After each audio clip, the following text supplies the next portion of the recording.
જય જવાન જય કિસાન। નમસ્કાર મિત્રો, અમારી યુટ્યુબ ચેનલમાં આપનું હાર્દિક સ્વાગત છે। આજે આપણે ઘન જીવામૃત બનાવીશું। આ ગાયનું ગોબર છે।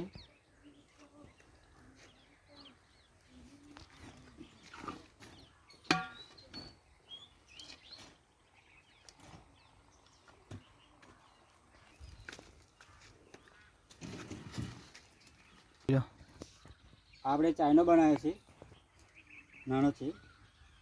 આ ચાયનાથી આપણે આ ગોબરને ચારી કાઢવાનું, સરસ રીતે જળી જાય।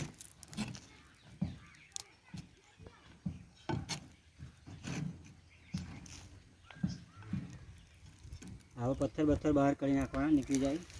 પછી આને સરસ આ રીતે બારીક ભૂક્કો થઈ જાય છે।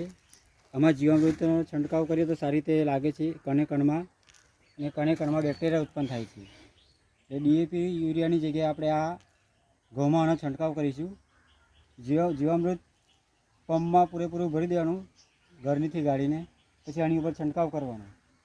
છંટકાવ કર્યા પછી આપણે સહેજ સૂકવવાનું, સુકાઈ ગયા પછી ઘઉંમાં છંટકાવ કરીશું।